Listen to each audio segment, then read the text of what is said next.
नमस्कार दोस्तों, मैं विकास। स्वागत है आपका स्टडी मेरी जिद में। जैसा कि आपका हिंदी में टॉप 50 प्रश्नों की सीरीज चल रही है, उसी क्रम में आपका ये अगला वीडियो है जिसमें हम हिंदी के 50 मोस्ट इंपॉर्टेंट बहुविकल्पीय प्रश्न देखेंगे जो आपकी वीडियो री एग्जाम परीक्षा के लिए मोस्ट इंपॉर्टेंट होने वाले हैं। तो चलिए शुरुआत करते हैं। प्रश्न पहला है कि परमेश्वर का सही संधि विच्छेद क्या होगा।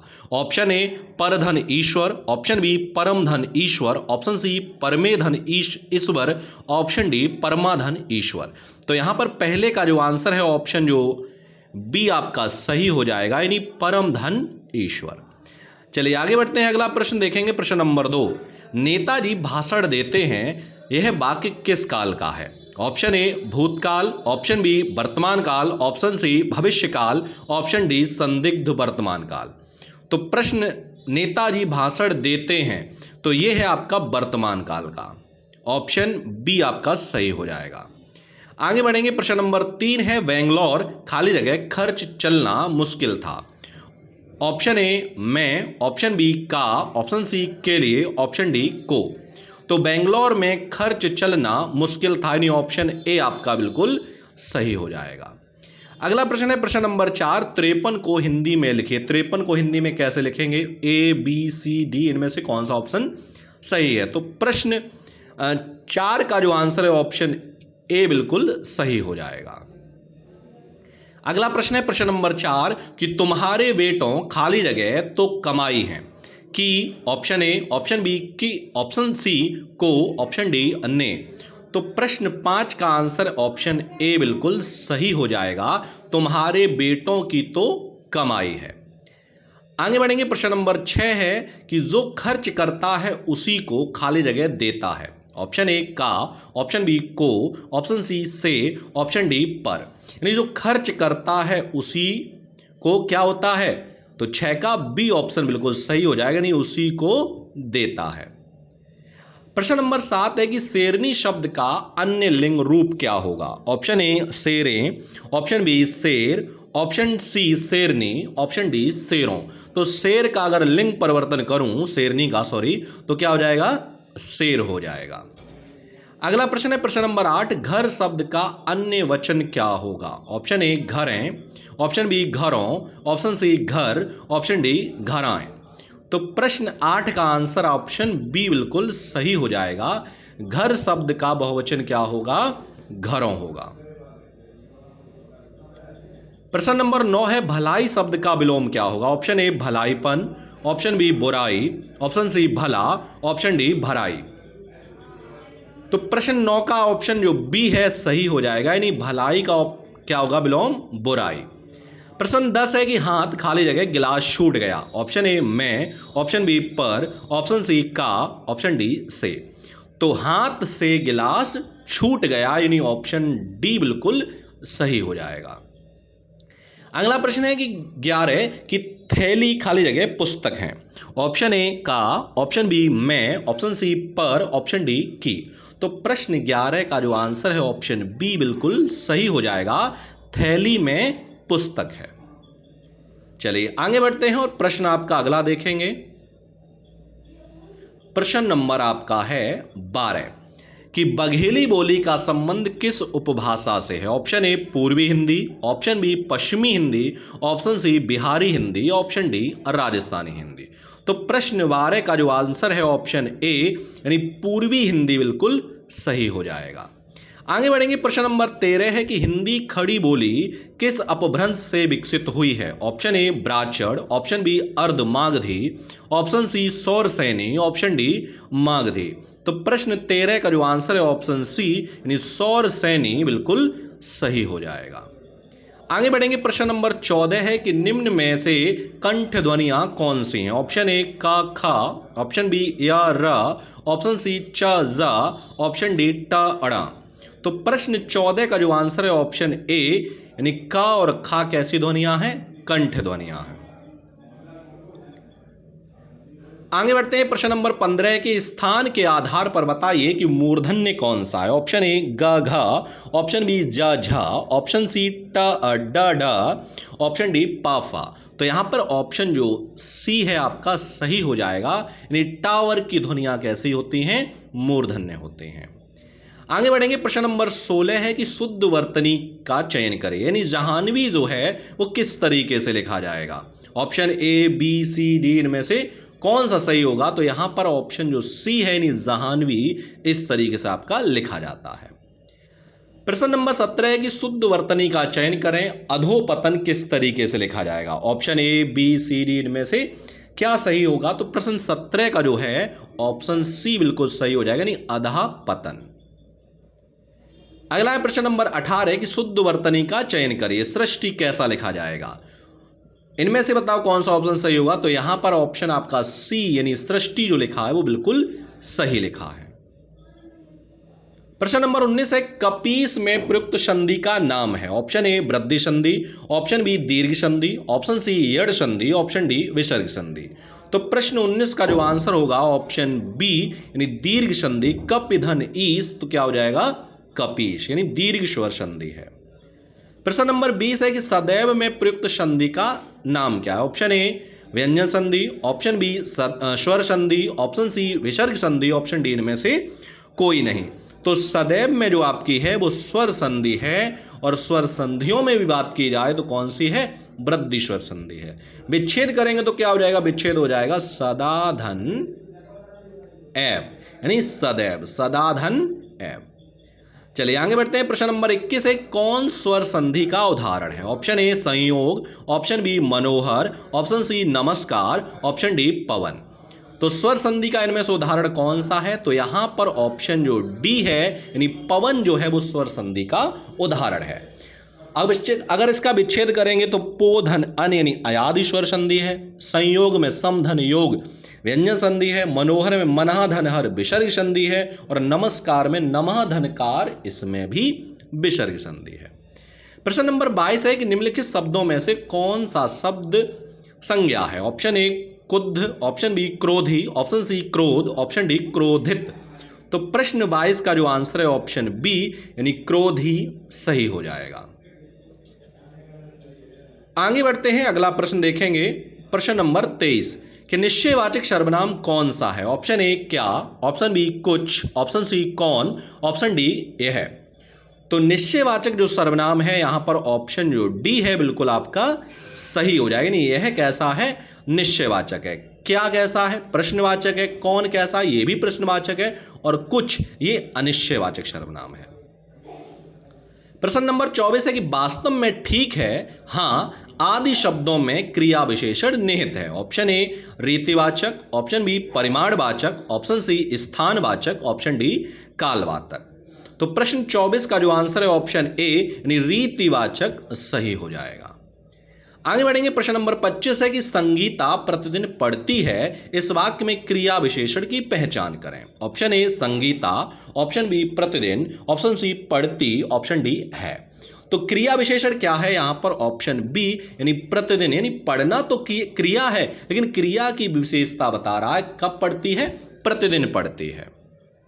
आगे बढ़ेंगे। प्रश्न नंबर 26 है कि निशाचर में कौन सा समास है। ऑप्शन ए अव्ययी भाव, ऑप्शन बी कर्मधार है, ऑप्शन सी नौ, ऑप्शन डी बहुब्री। तो यहां पर आपका ऑप्शन जो डी यानी बहुब्री समास सही हो जाएगा। निशाचर यानी रात में विचरण करने वाला, यानी भूत प्रेत कह सकते हैं। प्रश्न 27 का है कि चौराह में कौन सा समास है। ऑप्शन ए बहुब्री, ऑप्शन बी तत्पुरुष, ऑप्शन सी अव्ययी भाव, ऑप्शन डी द्विगु। तो प्रश्न 27 का जो आंसर है ऑप्शन डी यानी द्विगु समास सही हो जाएगा। प्रश्न नंबर 28 है कि प्रिय का तद्भव क्या होगा। ऑप्शन ए पिया, ऑप्शन बी प्रेम, ऑप्शन सी प्रिया, ऑप्शन डी प्यार। तो प्रिय का जो हो जाएगा आपका पिया, ठीक है, यहां पर तद्भव आपका बिल्कुल सही हो जाएगा।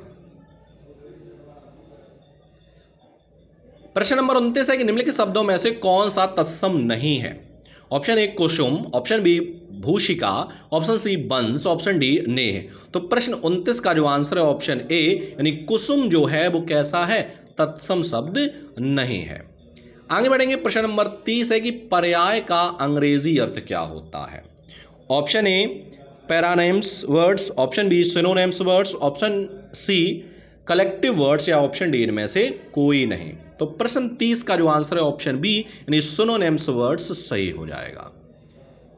प्रश्न नंबर 31 है कि पर्याय लगभग एक से अर्थ या आंतरिक भाव वाले शब्द होते हैं, यह विचार किसके हैं। ऑप्शन ए डॉक्टर हरविदेव बाहरी, ऑप्शन बी आचार्य रामचंद्र शुक्ल, ऑप्शन सी बाबू श्याम सुंदर दास, ऑप्शन डी डॉक्टर नगेंद्र। तो प्रश्न 31 का जो आंसर है ऑप्शन ए यानी डॉक्टर नगेंद्र बिल्कुल सही हो जाएगा।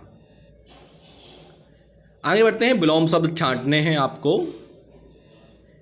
अंधकार का विलोम क्या होगा। ऑप्शन ए अंधेरा, ऑप्शन बी बाहर, ऑप्शन सी प्रकाश, ऑप्शन डी भीतर। तो अंधकार का विलोम क्या होगा, प्रकाश, यानी ऑप्शन सी बिल्कुल सही हो जाएगा। प्रश्न नंबर 33 है कि अग्र का विलोम क्या होगा। ऑप्शन ए आदि, ऑप्शन बी अंत, ऑप्शन सी प्रकाश, ऑप्शन डी पश्च। तो अग्र का विलोम क्या होगा, तो इसका हो जाएगा पश्च, यानी ऑप्शन डी सही हो जाएगा। प्रश्न नंबर 34 है कि जिसका इलाज ना हो सके के लिए एक शब्द क्या होगा। ऑप्शन ए असाध्य, ऑप्शन बी दुःसाध्य, ऑप्शन सी साधनहीन, ऑप्शन डी श्रम साध्य। तो प्रश्न 34 का जो आंसर है ऑप्शन ए यानी असाध्य बिल्कुल सही हो जाएगा। आगे बढ़ेंगे। प्रश्न नंबर 35 है कि जिसे जीता ना जा सके उसके लिए उपयुक्त शब्द क्या होगा। ऑप्शन ए अजेय, ऑप्शन बी अज्ञेय, ऑप्शन सी अपराजेय, ऑप्शन डी दुर्जय। तो प्रश्न 35 का जो आंसर है ऑप्शन ए यानी अजेय बिल्कुल सही हो जाएगा। अगला कहा गया है कि निम्नलिखित शब्दों के सही उपसर्ग का चयन करना है, यानी उपसर्ग आपको छांटने हैं। प्रश्न 36 प्रतिशोध में उपसर्ग है। ऑप्शन ए प्र, ऑप्शन बी प्रति, ऑप्शन सी शोध, ऑप्शन डी धा। तो प्रतिशोध में कौन सा उपसर्ग है, तो प्रतिशोध में आपका प्रति उपसर्ग यानी ऑप्शन बी बिल्कुल सही हो जाएगा। प्रश्न नंबर 37 है कि परड़े में उपसर्ग है। ऑप्शन ए पा, ऑप्शन बी प्रा, ऑप्शन सी परि, ऑप्शन डी प्रति। तो 37 का जो आंसर है ऑप्शन सी यानी परि, यानी परड़े में कौन सा उपसर्ग है, परि। अगला है कि निम्नलिखित शब्दों के प्रत्यय का चयन कीजिए। ऑप्शन ए क्वेश्चन है कि कौनते में प्रत्यय है। ऑप्शन ए, ऑप्शन बी या, ऑप्शन सी ते, ऑप्शन डी कुंती। तो कौनते में यहां पर ऑप्शन आपका 38 का जो ऑप्शन ए यानी ए बिल्कुल सही हो जाएगा। प्रश्न 39 है कि बचपन में कौन सा प्रत्यय। ऑप्शन ए पन, ऑप्शन बी न, ऑप्शन सी अन, ऑप्शन डी पा। तो प्रश्न 39 का जो आंसर है ऑप्शन ए यानी पन बिल्कुल सही हो जाएगा। अगला प्रश्न है प्रश्न नंबर 40 अकेला चना भाड़ नहीं फोड़ता का अर्थ क्या होगा। ऑप्शन ए एक चना किसी का काम नहीं, ऑप्शन बी एक चना शक्तिहीन होता है, ऑप्शन सी अकेला व्यक्ति शक्तिशाली नहीं होता, ऑप्शन डी एक चने से भूख नहीं मिटती। तो अकेला चना भाड़ नहीं फोड़ता, इसका हो जाएगा अकेला व्यक्ति शक्तिशाली नहीं होता। आगे बढ़ते हैं। प्रश्न नंबर 41 है कि पौवारे होना मुहावरे का अर्थ क्या होगा। ऑप्शन ए बसंत ऋतु का आगमन, ऑप्शन बी भाग जाना, ऑप्शन सी अत्यधिक लाभ लेना, ऑप्शन डी वर्ष भर काम करना। तो प्रश्न 41 का जो आंसर है ऑप्शन सी अत्यधिक लाभ लेना सही हो जाएगा। प्रश्न नंबर 42 है कि मुदित महीपत मंदिर आए सेवक सचिव सुमंत बुलाए में कौन सा अलंकार है। तो यहां पर आपका कौन सा अलंकार हो जाएगा। ऑप्शन ए उपमा, ऑप्शन बी रूपक, ऑप्शन सी अनुप्रास, ऑप्शन डी यमक। तो प्रश्न 42 का जो आंसर है ऑप्शन सी यानी अनुप्रास अलंकार सही हो जाएगा। प्रश्न नंबर 43 है कि चरण धरत चिंता करत चितवत चारों ओर सुबरन को ढूंढत फिरत कवि व्यभिचारी चोर। पंक्ति में कौन सा अलंकार है। ऑप्शन ए श्लेष, ऑप्शन बी यमक, ऑप्शन सी उपमा, ऑप्शन डी रूपक। तो प्रश्न 43 का जो आंसर है ऑप्शन ए यानी श्लेष अलंकार सही हो जाएगा। आगे बढ़ते हैं। प्रश्न नंबर 44 है कि नहीं पराग नहीं मधुर मधु नहीं विकास यही काल अली कली सी ही सौ बांध्यो आगे कौन हवाल में कौन सा छंद है। ऑप्शन ए दोहा, ऑप्शन बी सोरठा, ऑप्शन सी बरवे, ऑप्शन डी छप्पे। तो प्रश्न 44 का जो आंसर है ऑप्शन ए यानी दोहा बिल्कुल सही हो जाएगा। आगे बढ़ते हैं। प्रश्न नंबर 45 है कि शिल्पगत आधार पर दोहे का उल्टा क्या होता है। ऑप्शन ए रोला, ऑप्शन बी चौपाई, ऑप्शन सी सोरठा, ऑप्शन डी बरवै। तो दोहे का उल्टा क्या होता है, तो दोहे का उल्टा होता है सोरठा, यानी ऑप्शन सी बिल्कुल सही हो जाएगा। प्रश्न नंबर 46 है कि शोक किस रस का स्थायी भाव है। ऑप्शन ए शांत रस, ऑप्शन बी करुण रस, ऑप्शन सी हास्य रस, ऑप्शन डी वीर रस। तो प्रश्न 46 का जो आंसर है ऑप्शन बी यानी करुण रस सही हो जाएगा। प्रश्न नंबर 47 है कि किस रस को रसराज कहा जाता है। ऑप्शन ए श्रृंगार रस, ऑप्शन बी वीर रस, ऑप्शन सी हास्य रस, ऑप्शन डी इनमें से कोई नहीं। तो प्रश्न 47 का जो आंसर है ऑप्शन ए यानी श्रृंगार रस सही हो जाएगा। आगे बढ़ेंगे। प्रश्न नंबर 48, 49, 50 हैं कि रचना के लेखक बताने हैं। काव्य मीमांसा के लेखक कौन है। Option A Rajshekhar, option B Jaishankar Prasad, option C Bharatendu, option D Bhavabhuti. तो प्रश्न 48 का जो आंसर है ऑप्शन ए यानी राजशेखर सही हो जाएगा। यानी काव्य मीमांसा के लेखक कौन है, तो ये है राजशेखर।